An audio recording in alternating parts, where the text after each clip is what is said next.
Lisa Niver is an award-winning travel expert who has explored 102 countries on 6 continents. What?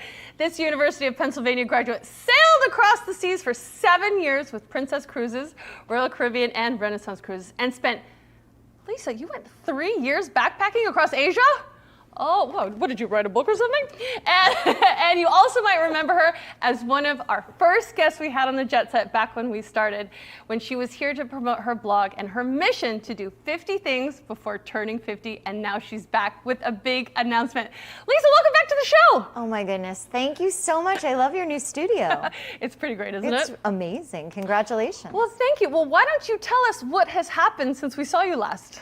Well, when I came the last time, I was working on this idea that I was going to do 50 things before I turned 50, which I did. And then I decided to write a book about it, which you happen to have in your hands. Look at this, bravish. Okay, so tell us about this. Okay, so the book starts with the ugly end of my relationship, and then I had done this 50 things to reinvent myself. And it's been a really exciting process.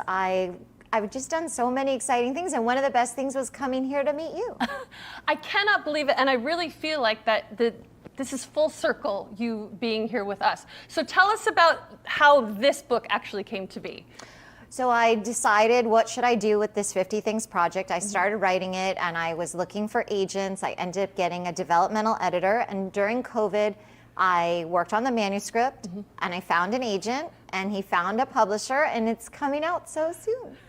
I am so proud. When is it coming out? September 19th, but it's available for pre-order right now.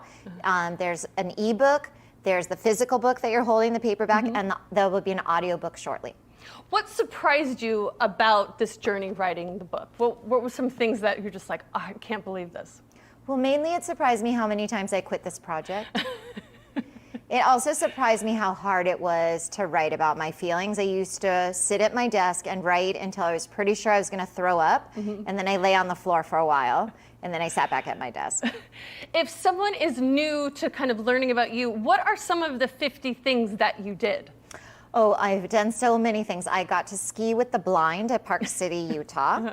And I went on the Olympic bobsled. I went scuba diving with the bull sharks in Mexico. Amazing. Wow.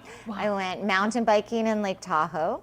That was very scary. That might have been the scariest one, even though I also went skydiving. What was your favorite, and what was like your least favorite, and what was like the most challenging? Most challenging 100% was the mountain biking, because the mountain biking, I did have a private lesson, but I ended up needing 2 teachers, and there was crying.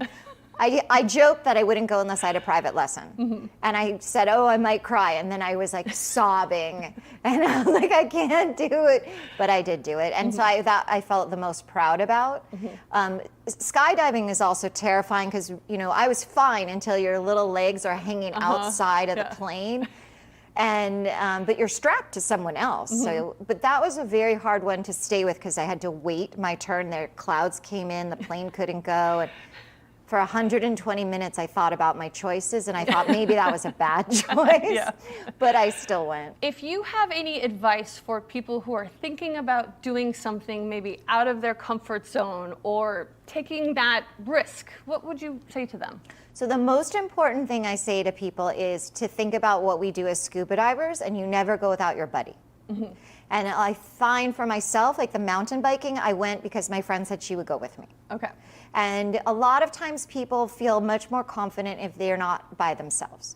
And the other thing I tell people is you don't have to go far to have an adventure. You can have an adventure in your backyard, in your neighborhood. You could even drive to work on a different road.